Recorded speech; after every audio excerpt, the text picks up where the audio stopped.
You did everything right. You worked harder. You saved what you could. You skipped the coffee, canceled the subscriptions, told yourself this year would be different. And here you are, still counting days until payday, still watching people who seem to work half as hard end up twice as far ahead. It doesn't feel fair. Because you were taught a lie so early and so often that you never once thought to question it. That money is a reward for effort. It isn't. And in the next few minutes, I'm going to show you what the Japanese figured out generations ago. The reason effort alone will keep you exactly where you are, and the quiet mechanism that actually moves people from stuck to free. If that idea unsettles you a little, good. Stay with it and subscribe, because what comes next rewires how you'll see every paycheck you ever earn. Here's the uncomfortable part. Effort feels productive, so we trust it. We assume that if we just push harder, results must follow. But behavioral scientists have a name for why this backfires. It's called the intention-action gap. Studies on habit formation, including work published by researchers at University College London, found that willpower and motivation fade in a predictable curve, often within weeks.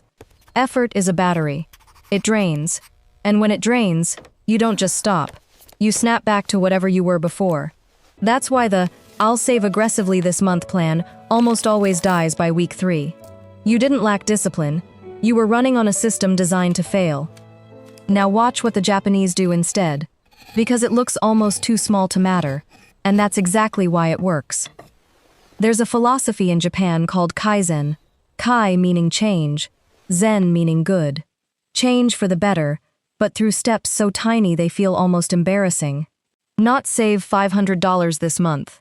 Instead, put away the price of one coffee today. Not read 10 finance books.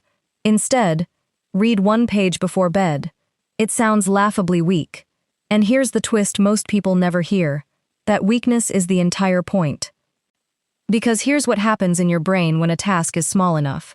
Neuroscientists studying the basal ganglia, the brain's habit center, found that repeated tiny actions physically carve neural pathways, making the behavior easier tomorrow than it was today. Effort becomes instinct. Discipline becomes automatic. The people you envy for being so disciplined mostly aren't. They've just automated the decisions you're still fighting every single day. Stop for a second, because this next distinction is the one that separates the people who escape from the people who stay stuck their whole lives. There's a Japanese idea called Nagare, flow. A stream never tries to shatter the rock in one strike. It just keeps moving, and over years, that gentle water carves valleys through solid stone. Not with force, with consistency. Most people treat money like a hammer. Sudden, dramatic bursts. A strict budget one weekend, an impulsive investment the next, then nothing.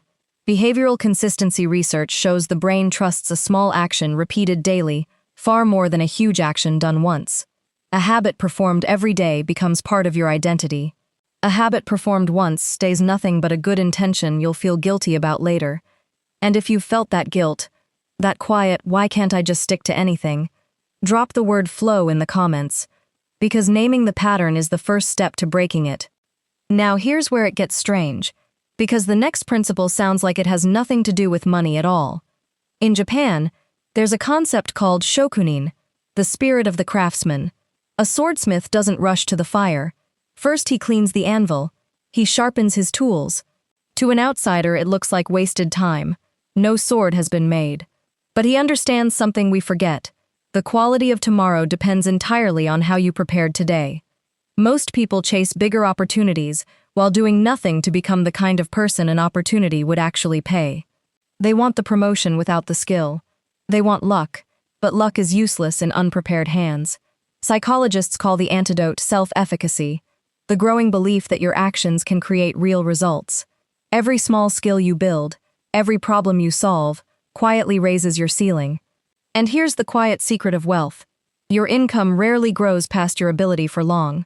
Raise the ability, and the money has somewhere to climb to. But there's a trap waiting right here, and almost everyone falls into it. Let me show you exactly where. Imagine planting a seed. For weeks, the soil looks empty. Nothing. You'd swear it failed. But underground, roots are spreading, building everything the future tree will stand on. Psychologists call this the plateau of latent potential, The long stretch where your effort produces no visible result, so your brain screams that nothing is working. This is the exact moment almost everyone quits. They mistake invisible progress for no progress. They walk away one step before the ground was about to break open. The Japanese have a saying for this: Ishi no ue ni mo san nen, sit on a stone for 3 years. Meaning results are real long before they're visible. Every dollar set aside, every page read, every skill sharpened is a root you cannot yet see, and then one day the tree breaks the surface all at once, and the world calls it overnight success, never seeing the hundreds of silent days underneath. So here's the shift that changes everything, and it's smaller than you think. Stop asking, how do I get rich? That question keeps money outside of you, something to chase and catch. Start asking, who would I have to become for wealth to be normal? Because there's one final Japanese truth underneath all of this, and once you see it, you can't unsee it. Wealth isn't something you achieve, it's someone you become. Researchers call it identity-based behavior. Lasting change only sticks when the habit stops feeling like a task and starts feeling like who you are. You don't force yourself to save. You simply become a person who does. You don't grind through learning. You become someone growth belongs to. The moment your habits become identity, they stop needing motivation at all. The way trees don't need encouragement to grow through another season. That's the real secret. Not one heroic decision, not one lucky year, just ordinary days, repeated with quiet, stubborn consistency, until one day you look back and barely recognize the life you built. The seed you plant today won't look like much tonight, neither will tomorrow.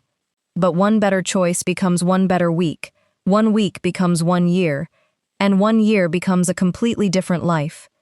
If this shifted something in you, share it with one person who works impossibly hard and still can't figure out why they're stuck. They might be one small habit away from the whole thing finally changing.